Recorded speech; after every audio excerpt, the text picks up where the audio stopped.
Hoy vamos a hablar acerca de la vía endovenosa. La vía endovenosa periférica, porque ese es el nombre real, porque existe otra vía endovenosa que es la vía endovenosa central, que eso no lo vamos a tocar, solo vamos a hacer la vía endovenosa periférica, que es la que se hace en tanto los miembros superiores como los miembros inferiores. La vía endovenosa se puede abreviar de esta forma, EV endovenosa o IV intravenosa, que por cierto, IV es la más aceptada porque la podemos encontrar en diferentes bibliografías e incluso la puedes encontrar también en las mismas ampollas, puedes encontrarlo como IV. Es importante saber que la vía endovenosa nos permite administrar grandes cantidades de líquidos y aparte nos permite un efecto muy rápido. Es decir, una vía intramuscular puede estar haciendo efecto entre los 10 a 15 minutos aproximadamente, dependiendo del medicamento, pero una vía endovenosa el efecto es muy rápido. Al minuto ya está empezando su efecto farmacológico. Es muy importante saber que por eso es muy utilizada en las áreas de urgencias y en las áreas de emergencia. Nosotros podemos aportar, como dije, también grandes cantidades de líquidos. Hasta esta vía, la vía que aportaba mayor cantidad de líquidos era la vía intramuscular, donde podíamos aplicar hasta 7 mililitros. Acá podemos aplicar litros de litros dependiendo de la condición del paciente. Nosotros también debemos de tener en cuenta que nosotros podemos aplicar en diferentes ángulos. Podemos aplicar en 45 grados, en 30 grados o en 20 grados. Eso va a depender entre muchos de los factores de la constitución del paciente y de la zona puncional. Por ejemplo, en 45 grados yo inyectaré a una persona que sea muy gordita porque yo voy a necesitar alzar más el ángulo para poder llegar a su vena. En cambio, en una persona normal, como por ejemplo es mi constitución, puedes inyectar en 30 grados cuando estamos hablando de la fosa cubital, porque aquí hay tejido normalmente.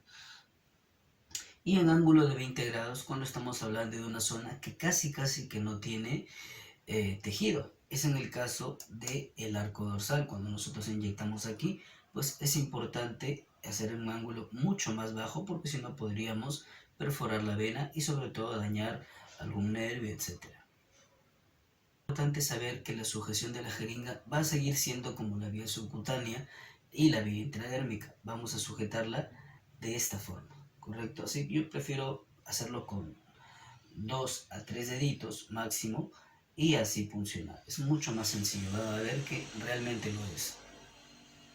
Siempre debemos elegir una vena con un buen trayecto y de buen calibre. Cuando digo de buen calibre me refiero a que sea una vena gruesa. Y cuando digo que sea un buen trayecto, me refiero por ejemplo a esto. Esto es una vena gruesa y con un buen calibre, un calibre recto. Pero si tuviéramos una vena gruesa pero con un calibre de esta forma, es mucho más difícil en las uniones de las venas poder inyectar porque podrías romper la vena con mucha facilidad. Las venas que vamos a inyectar en los miembros superiores son las siguientes: la cefálica, la basílica y la vena mediana cubital en lo que es esta parte de la flexura del codo. Aquí nosotros tenemos la vena basílica, que es la que pasa por la parte interna. Tenemos la vena cefálica que llega al céfalo, es una forma de acordarme que es la cefálica, y la vena que tenemos al medio se llama vena mediana cubital. Después también podemos inyectar en la vena radial, que es la vena que tenemos aquí, es muy utilizada. Y también podemos inyectar en las venas dorsales del carpo, en este arco dorsal de la mano, aquí nosotros podemos inyectar. También podemos inyectar en los miembros inferiores, que no es muy común porque normalmente se hace en los miembros superiores, pero debemos saber que también es posible hacerlo. Por ejemplo, en la vena safena, en la vena femoral o en las venas del tarso. Las venas del tarso quedan en el pie, así como aquí es carpo, abajo se denomina tarso. Nosotros debemos saber que esto es el pie, por ejemplo, esto es el pie, perdón, esto es la pierna, y nosotros aquí, si visualizamos, tenemos muchas venitas que son realmente visibles y de muy buen calibre. Ahí también nosotros podemos inyectar, con la precaución de que antes de inyectar en el pie, siempre se debe tener en cuenta que nosotros lo que vamos a hacer es un prelavado con iodopovidona en espuma. Y esto es básicamente porque el pie es recontra sucio, ustedes sabrán. Posterior a ello, un enjuague y posterior a ello recién la antisepsia con alcohol de 70% o también puede ser con la clorexidina. Cualquiera de los dos es válido. Nosotros tenemos dos formas de inyectar. Tenemos formas de inyectar en bolo y en perfusión. En bolo básicamente va a ser con una jeringa y con una aguja, ya sea de 10 o una jeringa de 20, dependiendo de la constitución, de la dilución del medicamento, de las indicaciones médicas, y con una aguja, que de preferencia sea la número 23 por 1. Pero también se puede inyectar con jeringa y con el scalp vein. El scalp vein es la denominada mariposita, palomilla o alitas. Con eso también podemos inyectar y con una jeringa. Esto antiguamente se utilizaba para la venoclisis, pero como sabrán, el gran problema que tenía es que esto es aguja y cuando se quedaba y algún paciente por ahí tenía movilidad y si podía moverse, evidentemente lo que pasaba es que esto perforaba la vena porque es metal, ¿no es cierto? Entonces, a partir de eso se empezó a popularizar el uso del Avocat. ¿Por qué? Porque el Avocat, si bien es cierto, tiene una aguja, pero al momento de quedarse ya el dispositivo, se retira la aguja, que es el fiador, y lo que se queda solamente es teflón. De esa manera ya no hay perforación de vena. Es muy importante saber eso. Pero sí podemos utilizarlo cuando no se va a quedar. Ejemplo, en el caso de la endovenosa embolo, que tú colocas el medicamento y ya está. En el caso del scalp vein lo utilizamos normalmente en niños o en pacientes psiquiátricos que sabemos que se van a mover mucho. Me conviene utilizar el scalp vein, que viene en diferentes calibres, que ya lo vamos a tocar en un momento. Y saber que cuando yo aplico endovenosa embolo es lento, la inyección es lenta. ¿Por qué es lenta la inyección? Bueno, vamos a saber que la vía endovenosa, como dije, es una vía que su efecto de acción es muy rápido. Al minuto ya está haciendo efecto. Y la salvedad de esto básicamente es la siguiente. Si yo viera un efecto adverso, también va a aparecer rápido. Entonces, para yo visualizar posibles efectos adversos, contrarrestarlos, es importante que yo lo haga lento. De tal manera que voy a poner un ejemplo, que esto es lo que normalmente debes preguntar y deberías hacer. Yo coloco la aguja y empiezo a inyectar lento, muy lento. Y le voy consultando, señor, ¿siente dolor? Señor, ¿siente que le arde? Señor, ¿se siente mareado? Y me dice, no. Por precaución siempre debemos inyectar la vía endovenosa con el paciente en decúbito dorsal, es decir, echado. Cuando no es posible, sentado, pero jamás de pie. Jamás el paciente debe estar de pie. Entonces, el paciente nunca debe sentir que le arde ni que le duele. Esto, a diferencia de las otras vías, no duele más que la punción, porque como estamos ingresando al torrente sanguíneo, esto no debe doler. Si el paciente le duele o le arde, podríamos pensar nosotros o que nos hemos salido de la vena o que de pronto nos ha faltado diluir más. Como es el caso de que a mí sí me ha pasado, que yo he inyectado, me arde un poquito. He agregado, mencionándole o notificándole en primera instancia al doctor, y él mencionaba, dilúyelo más por favor, y al diluirlo, agregarle más suero fisiológico, inyectaba nuevamente al paciente y el paciente, tranquilo, sí señor, ya no me arde. Entonces, a veces necesita simplemente diluirse más. En cambio, cuando le arde, duele y vemos que se está inflamando, podría ser o que estamos ante una extravasación sanguínea o una extravasación medicamentosa, que si se está hinchando, puede ser que la sangre esté empezando a salir, se hincha, hemos roto la vena, o de repente simplemente la aguja se ha salido, correcto, se salió y estamos inyectando el medicamento en los tejidos y por eso se empieza a hinchar. Esto no debe doler, ni debe inflamarse, ni debe arder, no debe pasar eso.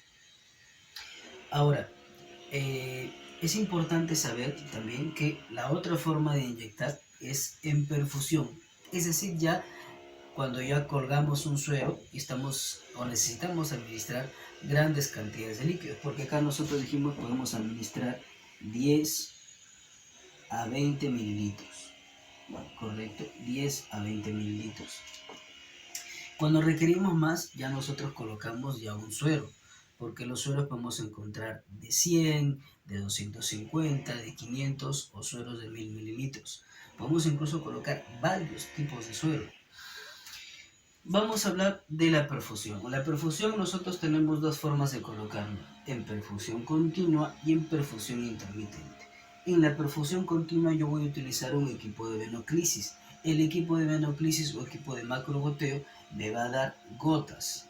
Van a ver que en el equipo va a empezar a caer gotitas, ¿correcto? Y aquí yo debo saber que hay diferentes graduaciones del equipo de macrogoteo. Hay de 10 gotas en 1 mililitro, hay otro que tiene 15 gotas en 1 mililitro y hay otro que es el más conocido, que es el más frecuente, que es el que tiene 20 gotas en 1 mililitro. Ese es el más frecuente. Pero también tenemos otra forma de colocar, que es en perfusión intermitente. Quiere decir que aquí ya yo no voy a utilizar un equipo de venoclisis, sino voy a utilizar otro equipo llamado Volutrol, que tiene una cámara llamada bureta en mililitros, que es de 100 o de 150 mililitros, que lo que me va a dar ya no va a ser gotas, sino lo que me va a dar ahora va a ser microgotas. A saber, 3 microgotas son igual a una gota. Es decir, cuando en este equipo pasan 3 microgotitas, 1, 2, 3 microgotitas, recién va a ser igual a una gota. Vale el triple, ¿correcto? Vale el triple. Ahora, ¿cuáles son las diferencias? ¿Cuáles son las diferencias de esto? De la perfusión o infusión continua e infusión intermitente. Bueno, las diferencias son las siguientes. En una perfusión continua, yo elijo el equipo de venoclisis porque yo estoy administrando un tratamiento donde yo termino el tratamiento y voy a retirar absolutamente todo.